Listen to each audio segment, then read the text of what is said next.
Hello, Syracuse.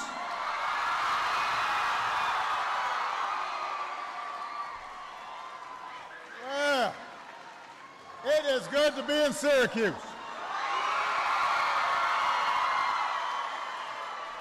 Can everybody give Emilio a big round of applause for that great introduction? I think Emilio's parents are probably here. Where's Emilio's parents? Wave your hands. There they are right there. He did pretty good, didn't he? We're very proud of him. We might have to run him for something. In addition to Emilio, I want to mention a couple other people. You already heard from Secretary of Education Arne Duncan, who's doing a great job every day. You've got Mayor Stephanie Miners here. There she is. Attorney General Eric Schneiderman is here. Your Congressman Dan Maffei is here.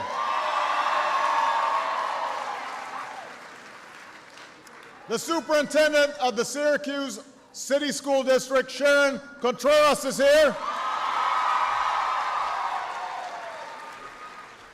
Your principal, Robert DeFlorio, is here.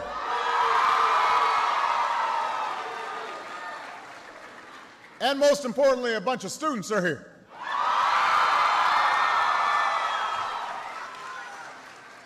My understanding is there are students from all 5 Syracuse high schools here.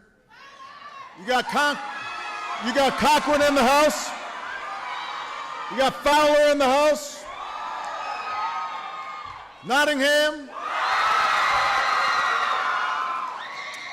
the Institute of Technology, and our host, Henninger, is here.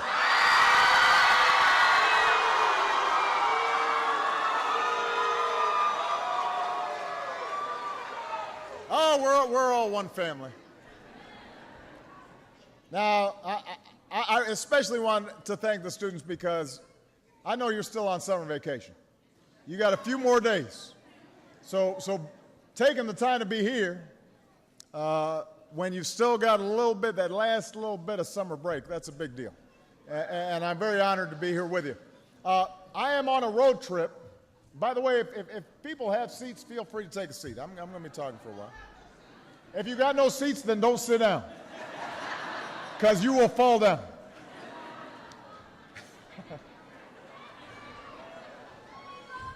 I love you back.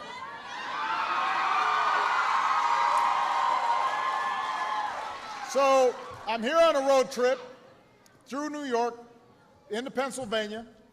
This morning I was at the University of Buffalo. Tomorrow I'll be at Binghamton University and Lackawanna College in Scranton. But I wanted to come to Syracuse because you're doing something fantastic here with programs like Say Yes, Smart Scholars, Early College, High School. These are programs that are helping Syracuse kids get ready for college and making sure that they can afford to go. And this is a community effort. All of you are coming together, and you have declared that no child in the city of Syracuse should miss out on a college education because they can't pay for it. And so we're hoping more cities follow your example, because what you're doing is critical, not just to Syracuse's future, but to America's future. And that's what I want to talk about briefly here today. You know, over the past month, I've been visiting towns across the country talking about what we need to do to secure a better bargain for the middle class and everybody who's working hard to get into the middle class, to make sure everybody who works hard has a chance to succeed in the 21st century economy. And we all understand that for the past 4.5 years, we had to fight our way back from a brutal recession. And millions of Americans lost their jobs and their homes and their savings. But what the recession also did was it showed this emerging gap in terms of the life prospects of a lot of Americans. You know, what used to be taken for granted, middle-class security has slipped away from too many people. So, yes, we saved the auto industry. We took on a broken healthcare system. We reversed our addiction to foreign oil. We changed our tax code that was tilted too far in favor of the wealthy at the expense of working families. And so we've made progress. Our businesses have created 7.3 million new jobs over the last 41 months. We've got more renewable energy than ever. We are importing less oil than in a very long time. We sell more goods made in America to the rest of the world than ever before. Healthcare costs are growing at the slowest rate in 50 years. Our deficits are falling at the fastest rate in 60 years. So there's good news out there, and thanks to the grit and the resilience of the American people, we've been able to clear away the rubble of the financial crisis and start laying the foundation for a better economy. But as any middle-class family will tell you, we are not. I hear you. I got you. No, this is fine. Wait. We're okay.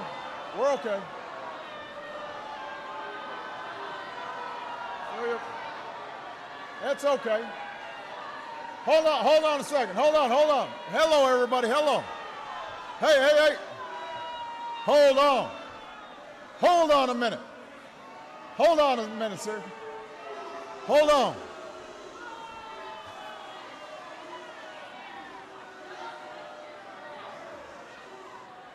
So, now, hold on a second. Can I just say that as hecklers go, that young lady was very polite. She was. And, she brought up an issue of importance, and that's part of what America's all about. So we don't want to.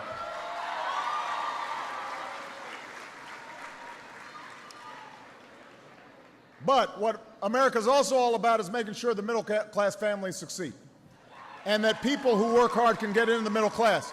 And what I was saying is that we're not where we need to be yet. We still got more work to do. Because even before the most recent financial crisis, we had gone through a decade where folks at the top were doing better and better. Most families were working harder and harder just to get by. And we've seen growing inequality in our society and less upward mobility in our society.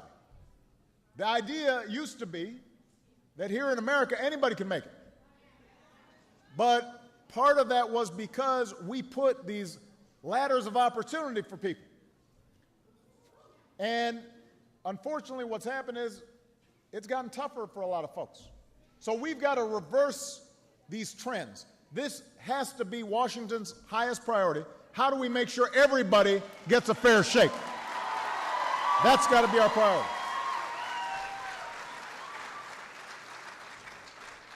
Unfortunately, you may have noticed that in Washington, rather than focusing on a growing economy and creating good middle-class jobs, there's a certain faction of my good friends in the other party who've been talking about not paying the bills that they've already run up, who've been talking about shutting down the government if they can't take away health care that we're putting in place for millions of Americans. Those are not ideas that will grow our economy. They're not going to create good jobs. They're not going to strengthen the middle class. They'll weaken the middle class. So we can't afford the usual Washington circus of distractions and political posturing. We don't need that. What we've got to do is to build on the cornerstones of what it means to be middle class in America. A good job, good wages, a good education, a home, affordable health care, a secure retirement. That's what we need to focus on. And we've got to create as many pathways as possible for people to succeed, as long as they're willing to work hard. That's what's always made America great. We don't judge ourselves just by how many billionaires we produce. We got to focus on our ability to make sure that everybody who works hard has a chance to pursue their own measure of happiness. And in that project, in that work, there aren't a lot of things that are more important than making sure people get a good education. That is key to upward mobility. That is key to a growing economy. That is key to a strong middle class. Love you back. Now, everybody here knows that. That's why you're here. That's why a lot of your families are making big sacrifices to send kids to college. You understand that in the face of global competition, a great education is more important than ever. Higher education is the single best investment you can make in your future. Single best. And I'm proud of all the students who are working toward that goal. And in case any of you are wondering whether it's a good investment, think about these statistics. The unemployment rate for Americans with at least a college degree is about a third lower than the national average. The incomes of people with at least a college degree are more than twice what the incomes are of Americans who don't have a high school diploma. So more than ever before, some form of higher education, 2-year, 4-year, technical college, that's the path into the middle class. But the main reason I'm here is to talk about the fact that we've seen a barrier and a burden to too many American families, and that's the soaring cost of higher education. The fact is, college has never been more necessary, but it's also never been more expensive. Think about this. Over the past 3 decades, the average tuition at a 4-year public college has risen by more than 250%. The typical family income has gone up 16%. So, I wasn't a math major, but let's just think about it. College costs, 250%. Incomes, 16%. What that means is that more and more, it's getting harder and harder for students to be able to afford that college education. And families are making bigger and bigger sacrifices, including a lot of parents who are putting off their own retirement, their own savings, because they're trying to help their kids afford a college education. In the meantime, over the past few years, you've got too many states that have been cutting back on their higher education budgets.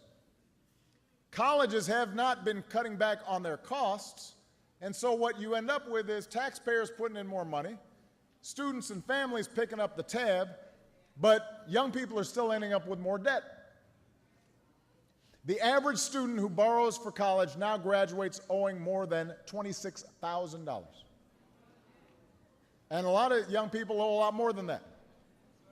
I've heard from a lot of these young people, and they're frustrated because they're saying to themselves, we've done everything our society told us we were supposed to do, but crushing debt is crippling our ability to get started in our lives after we graduate. It's crippling our self-reliance and the dreams that we have. At a time when higher education's never been more important or more expensive, too many students face a choice they should not have to make. Either they say no to college, or they pay the price of going to college and ending up with debt that they're not sure will pay off. And that's not a choice that we should ask young people to make. That's not a choice we should accept. If you think about what built this is a country that's always been at the cutting edge of making a good education available to more people. My grandfather, when he came back from World War II, he had the chance to go to college on the GI Bill. My mother got through school while raising 2 kids because she got some help. Michelle and I, we didn't come from, rich folk. We did not come from privileged backgrounds. So we're only where we are today because scholarships and student loans gave us a shot at a good education. And we know a little bit about paying back student loans because we each graduated from college and law school with a mountain of debt. And even with good jobs, I didn't pay it off, and she didn't pay off her loans until I was almost a U.S. Senator. I was in my 40s. So over the past 4 years, what we've done is to try to take some steps to make college more affordable. First thing we did, we enacted historic reforms to the student loan system. What was happening was student loans were going through banks. Banks were making billions of dollars. We said, why don't we just give the loans directly to the students, cut out the banks, then we can help more students.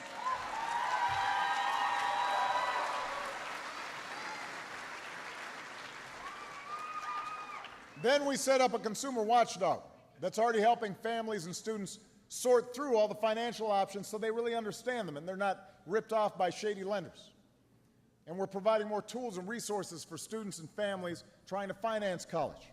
And by the way, high school seniors, you guys want to start figuring this stuff out, go to studentaid.gov. That's a website, studentaid.gov, and it'll give you a sense of what's available out there. We took action to cap loan repayments at 10% of monthly income for a lot of borrowers who are trying to pay their debt but do so in a responsible way. So overall, we've made college more affordable for millions of students and families through tax credits and grants and student loans. And just a few weeks ago, Democrats and Republicans worked together to keep student loan rates from doubling. And that saves a typical undergraduate more than $1,500 for this year's loans. So now, that's all a good start, but it's not enough.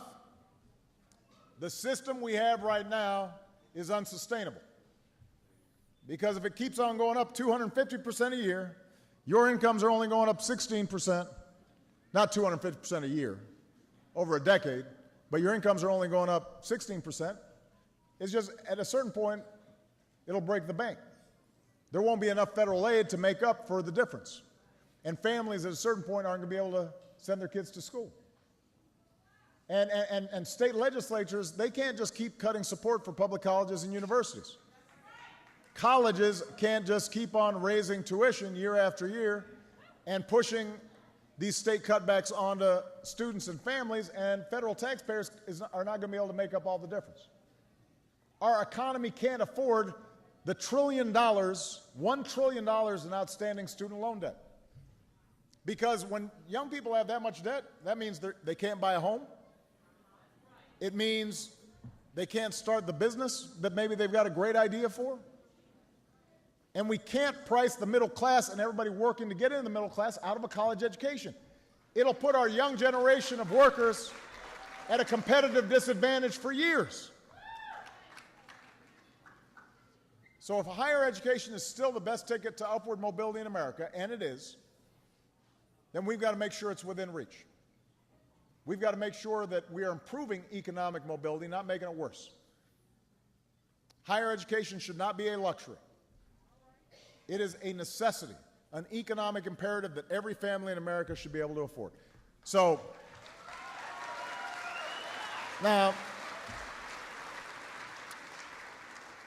so what are we going to do about it? Today, what I've done is propose major new reforms that will shake up the current system. We want to create better incentives for colleges to do more with less and to deliver better value for our students and their families. And some of these reforms will require action from Congress, which is always difficult. Some of these changes, though, I can make on my own. And we want to work with colleges to keep costs down. States are going to need to make higher education a higher priority in their budgets. And by the way, we're going to ask more from students as well if they're receiving financial aid. And some of these reforms won't be popular with everybody, because some folks are making out just fine under the status quo. But my concern is not to look out just for the institutions. I want to look out for the students who these institutions exist to serve. And I think I've got confidence that our country's colleges and universities will step up to the plate if they're given the right incentives. They too should want to do the right thing for students. So let me be specific. Here are 3 things we're going to do. Number 1, I'm directing my administration to come up with a new rating system for colleges that will score colleges on opportunity, whether they're helping students from all kinds of backgrounds succeed, and on outcomes, whether students are graduating with manageable debt, whether they're actually graduating in the first place, whether they have strong career potential when they graduate. That's the kind of information that will help students and parents figure out how much value a particular college truly offers. Right now, all these ranking systems, they rank you higher if you charge more and you let in fewer students. But you should have a better sense of who's actually graduating students and giving you a good deal. So down the road, we're going to use these ratings, we hope, by working with Congress, to change how we allocate federal aid for colleges. And we're going to deliver on a promise that I made last year. Colleges that keep their tuition down are the ones that will see their taxpayer funding go up. We got to stop subsidizing schools that are not getting good results. Start rewarding schools that deliver for the students and deliver for America's future. That's our goal.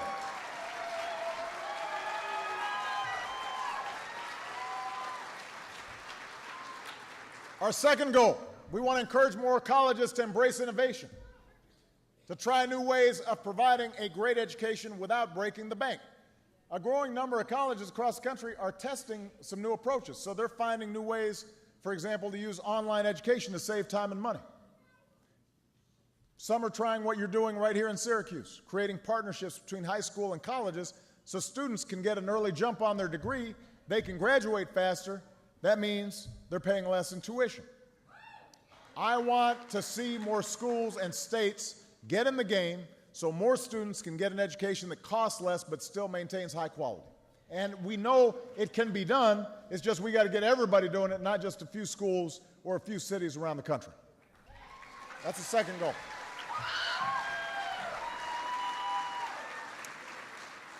Somebody screamed and I thought somebody fell, but they were just excited.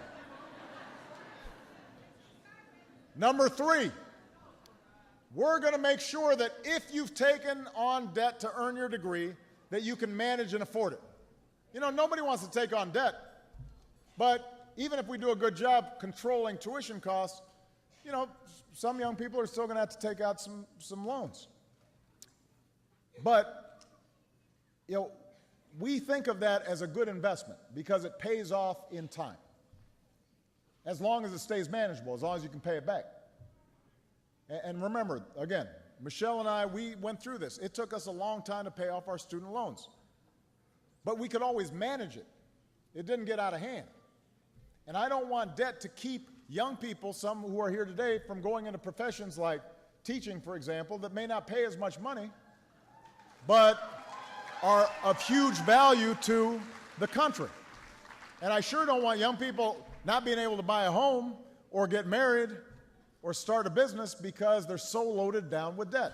So what we've done is 2 years ago, I capped loan repayments at 10% of a student's income after college. We call it pay as you earn. And so far, this, along with a few other programs, has helped more than 2.5 million students. But right now, a lot of current and former students aren't eligible, so we want to work with Congress to fix that so that we got a lot more people who are eligible for this program. And then the problem is a lot of young people don't know this program exists. So we're going to do a better job advertising this program so that you will never have to pay more than 10% of your yearly income in servicing your debt. And if you're involved in public service or non-for-profits, then at some point that debt gets forgiven because you're giving back to society in other ways.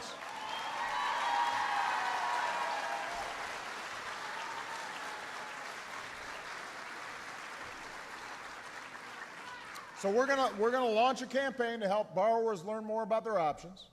We want every student to have the chance to pay back their loans in a way that doesn't stop them from pursuing their dreams. So if we move forward on these 3 points, increasing value, making sure that young people and their parents know what they're getting when they go to college, encouraging innovation so that more colleges are giving better value, and then helping people responsibly manage their debt, then we're going to help more students afford college. We're going to help more students graduate from college. We'll help more students get rid of their debt so they can get started on their lives. And it's going to take some hard work. But, you know, the people of Syracuse know something about hard work. The American people know something about hard work. And we've come a long way together over these past 4 years. I intend to keep us moving forward on this and every other issue. We're going to keep pushing to build a better bargain for the middle class and everybody who's fighting to join the middle class, and we're going to keep fighting to make sure that this country remains a country where hard work and studying and responsibility are rewarded. We're going to make sure that no matter who you are, or where you come from, or who you love, or what your last name is, in the United States, you can make it if you try. Thank you, Syracuse. God bless you. God bless America.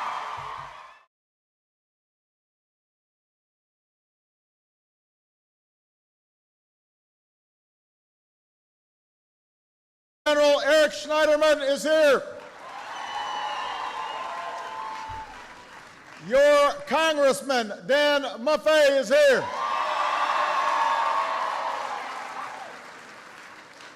The Superintendent of the Syracuse City School District, Sharon Contreras, is here.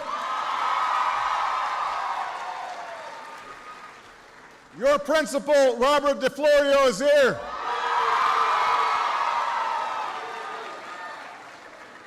And most importantly, a bunch of students are here.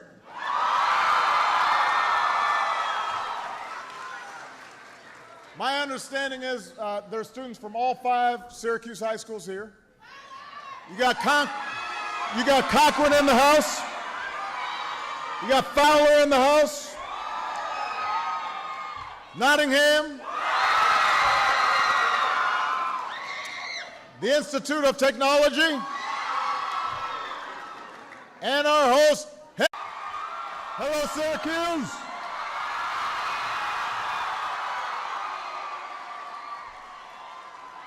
Yeah, it is good to be in Syracuse.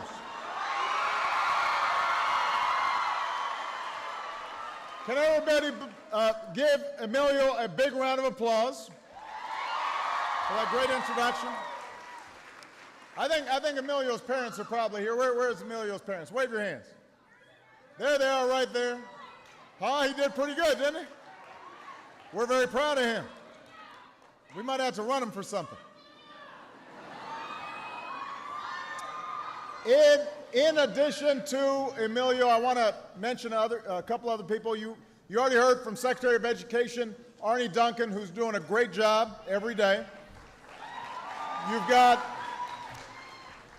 Mayor Stephanie Miners here. There she is. Attorney Jeninger is here.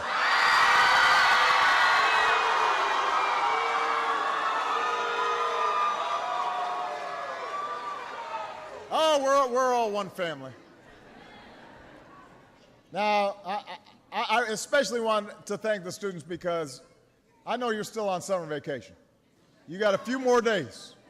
So taking the time to be here when you've still got a little bit, that last little bit of summer break, that's a big deal.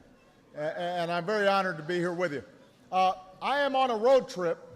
By the way, if people have seats, feel free to take a seat. I'm going to be talking for a while. If you got no seats, then don't sit down, because you will fall down.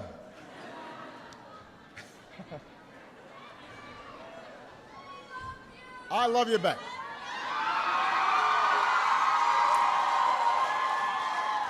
So I'm here on a road trip through New York into Pennsylvania.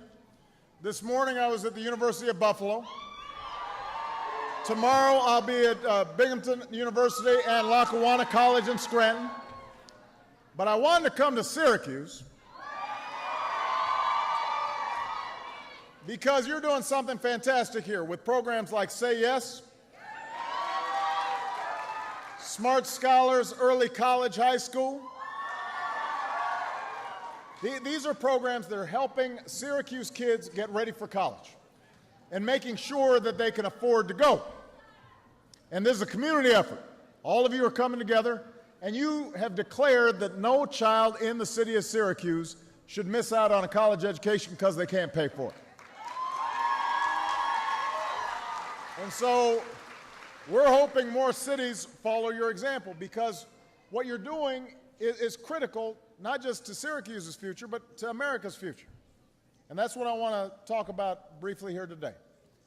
You know, over the past month, I've been visiting towns across the country talking about what we need to do to secure a better bargain for the middle class and everybody who's working hard to get into the middle class, to make sure everybody who works hard has a chance to succeed in the 21st century economy. And we all understand that for the past 4.5 years, we had to fight our way back from a brutal recession. And millions of Americans lost their jobs and their homes and their savings. But what the recession also did was it showed this emerging gap in terms of the life prospects of a lot of Americans. You know, what used to be taken for granted, middle-class security, has slipped away from too many people. So, yes, we saved the auto industry. We took on a broken healthcare system. We reversed our addiction to foreign oil.